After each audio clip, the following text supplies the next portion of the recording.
Für alle, die die Legalisierung nach wie vor in Frage stellen, unser Bundesgesundheitsminister Karl Lauterbach sagt über sich selbst: Ich werde in regelmäßigsten Abständen auf den Fluren von den Kollegen gesprochen. Sag mal, was ich dich noch fragen wollte, wann kommt denn der Cannabis? Wann er wirklich kommt, kann die Ampel beantworten, und ich würde sagen, die Ampel ist heiß wie Frittenfett. Für all diejenigen, die sich Sorgen machen, ob die Ampel die Legalisierung noch auf die lange Bank schieben könnte, hat Karl Lauterbach, unser Gesundheitsminister, eine weitere passende Antwort parat. Nein, also wir brauchen nichts zu schieben, es wird kommen, es wird tatsächlich kommen. Da jetzt spätestens allen klar sein sollte, dass die Fachgeschäfte kommen werden, lasst uns nicht mehr über das Ob reden, sondern über das Wie, über die Umsetzung, wie Fachgeschäfte laufen. Lasst uns zu den wichtigen Fragen kommen.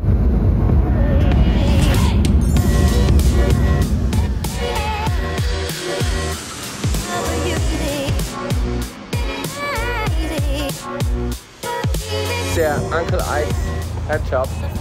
Deswegen gehe ich jetzt mal für euch da rein. Gibt es denn auch Obergrenzen, was den THC-Gehalt zum Beispiel in Blüten angeht, oder die absolute Menge in Edibles, sagen wir mal 10 Milligramm an THC pro Verzehreinheit? So for flower, there's really no cap on the THC percent. They are trying to push something through to cap the THC percent on like dabs and stuff like that. Okay. Because they find some people in the Washington LCB find that it's too high and it's too strong for people to just continuously use as they do. But that just makes it extremely hard for people who seek for that kind of like relief. It's going to make it harder for them. But it's only talking about dabs, right? That's dabs specifically, but they're trying to do that. We're hoping that it doesn't push through, because for people like me who are dabbers, that creates like an issue. But for flower, there's really no cap on the THC content, but for edibles very specifically, there is on the milligram use. So a pack of edibles is not allowed to have more than 10 milligrams per piece of THC and 100 milligrams of THC per bag. So you can have as much CBD, CBN, CBG, you can have as much of that as you want in there, but you cannot go over the threshold of 10 milligrams of THC per piece and 100 milligrams of THC per bag, which is usually why basically there's like a universal standard here in Washington State. Usually every bag has 10 pieces, 100 milligrams in the bag, because it's 10 per piece. Okay. So it's usually easy to break down for people who are new to it, and it's easy to kind of like tell people, you want to break off this much. Okay, thanks. Nur zur Information, die Rechtsprechung zum Beispiel geht in Deutschland davon aus, dass 15 Milligramm THC eine Verzehreinheit sind, also wird man mit einem Pack schon relativ high. Anfang Juli diskutierte übrigens unser Bundesdrogenbeauftragte Burkhard Blinert bereits über die Einführung möglicher THC-Obergrenzen. Wie man diesen Beitrag hier entnehmen kann, der von Anfang Juli 2022 ist, wird durchaus diskutiert, ob man ernsthafterweise die THC-Obergrenze für den Cannabis-Freizeitkonsum einführen soll. Gegner einer Obergrenze argumentieren auf jeden Fall damit, dass der Schwarzmarkt damit nicht korrekt eingedämpft werden könnte. Andere hingegen sehen die primären Vorteile in geringeren Risiken für die Volksgesundheit. Ich mache es relativ kurz. Die Einführung einer THC-Obergrenze ergibt nach meinem Dafürhalten total wenig Sinn, denn Deutschland ist für einen Bedarf von 400 bis 600 Tonnen Freizeit-Cannabis angewiesen auf Importe aus dem Ausland. Und wenn wir jetzt uns künstlich beschränken auf die Sorten, die maximal 20% THC beinhalten, dann schränken wir uns massiv bei der möglichen Auswahl der Länder, der Importländer ein. Wir haben in Kanada erleben können, dass nach der Einführung der Legalisierung ein hoher Mangel an legalen Produkten auf dem Markt vorhanden war und deswegen weiter der Schwarzmarkt florierte. Das ist meines Erachtens kontraproduktiv, wirkt dem Jugendschutz entgegen und der Suchtprävention, weil der Schwarzmarkt weiter lebt, und deswegen bin ich gegen eine Einführung von THC-Obergrenzen, zumindest in der Anfangsphase. Man kann gerne nochmal erneut darüber diskutieren, wenn der gesamte Vorgang reevaluiert wird, also am Ende der Legislaturperiode. Anfang des Jahres hatte ich dazu schon in meinem Podcast eine kleine Umfrage angefertigt, die auch relativ klar ausgefallen ist. Über 87% der Abstimmenden sind gegen die Einführung einer solchen Obergrenze. Schreibt mir eure Meinung gerne in die Kommentare, was ihr dazu sagt.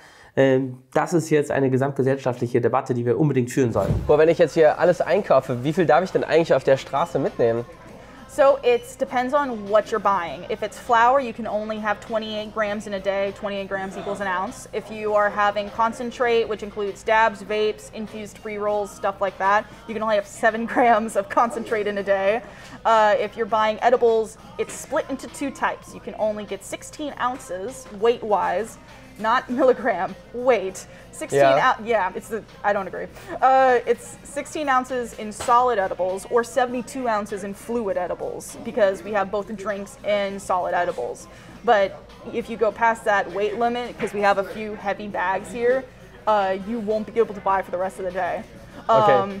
And then for topicals, it's not in milligrams, but it's in like ounces. I think it's about like 70 ounces of topical you can get in a day, but no one ever hits that limit because no one ever buys that much topical. Bo, gibt's hier irgendein Lieblingsprodukt deiner Kunden? Definitely the most popular ones that we have here are going to be our $12 quarters. I see hundreds of them sell daily. Some people will buy, so 4 quarters equals an ounce. Some people will buy 4 of them to get their whole ounce for a day. And then some people will come in for the $2 pre-rolls. So the $2 pre-rolls and our $12 quarters, extremely popular here. Okay. And if you're just speaking about specific brands, I think one of our most popular brands to date, every time it comes in, it sells out like that. It's called Bacon Spuds. Stopp! Lass auf jeden Fall noch ein Abo da und drück die Glocke, denn ich habe noch eine weitere Folge mit einem Betreiber eines kanadischen Fachgeschäftes gedreht und dort gelten ja ganz andere Regeln. Das Abo kostet nichts und mit dem Abo verpasst du auch nichts. Sind denn auch die teuersten Produkte hier die besten Produkte? Not always. I've seen certain Ace sell for about $72 and they're great Ace, but I would not spend $72 on them again. There are some real high quality things here that we have that you can get and not break your bank. The Gucci weed, which is like designer brand weed kind of thing. Of course we have that here, and of course there's a lot of clientele who love that stuff. But my personal opinion is that I think our mid shelf is some of the best quality you'll find around town. Boah, wie kommt denn die Ware hier eigentlich in den Shop? Also So we have a buying team, and then the buying team basically orders from the farms directly, either through like some form of menu, or they have contacts within the farm and business that we order from directly. And then they come through our distribution center, and then since we have 5 stores, distribution center will count that out, separate it all up, and then send it between all the 5 stores. And we're actually one of the first businesses, I think the first to have a distribution center of that style and that type.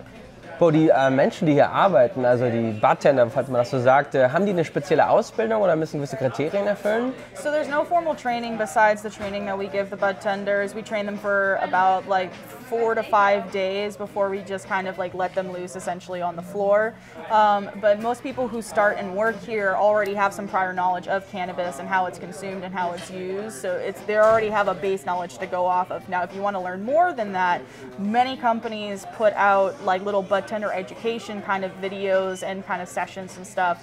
So that way they can entice bartenders to learn more about their product, more about their brand, and more about how they basically create an experience for the guest. I know Colorado, I think, requires you to get a certification to be able to work in a bartending environment. Florida, my old state, does not. Okay. And we do not either. Bo, ist es erforderlich, dass man ein Beratungsgespräch führt mit den Kunden oder kann man das auch einfach so verkaufen?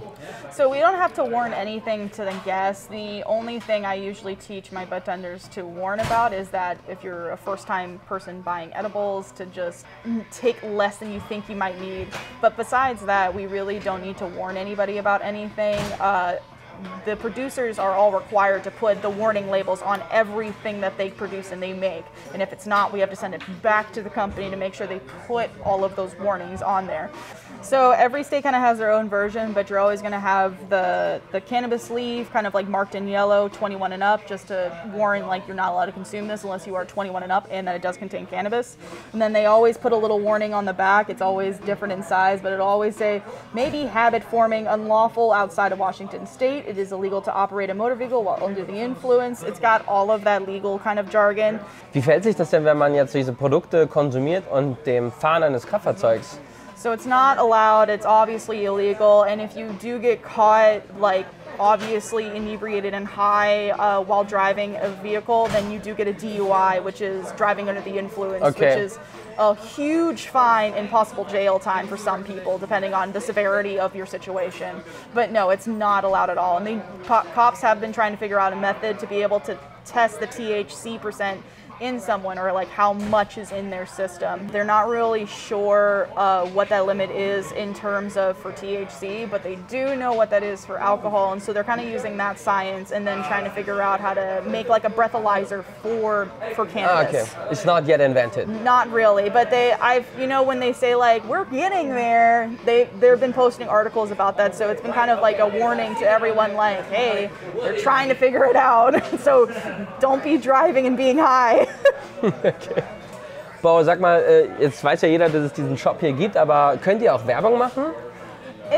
Kind of. It's very strict, and you have to be very careful about how you advertise and what you advertise with.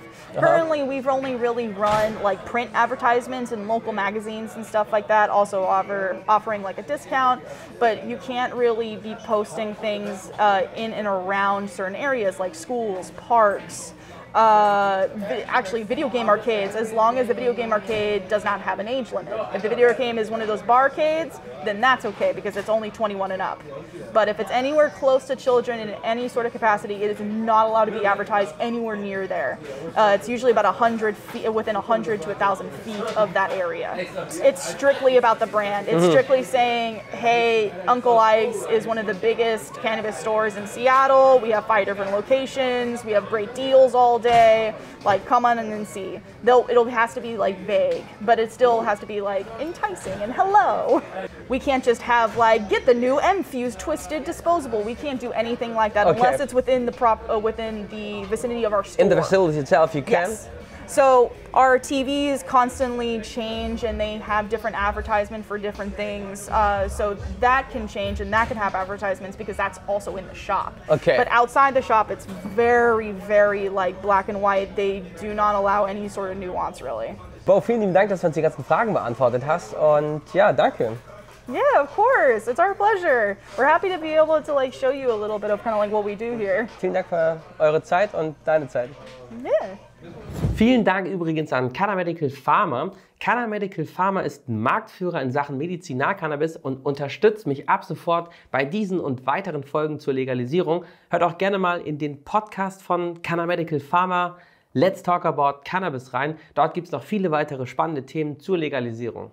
Wir sind leider wieder am Ende dieser Folge angekommen, aber schau gerne hier mal in dieses Video rein, das ist nämlich Teil 1 dieser Serie, und lass auf jeden Fall das Abo da und drück die Glocke, denn es folgt ja noch das Interview mit dem Betreiber eines kanadischen Fachgeschäfts. Danke und bis bald.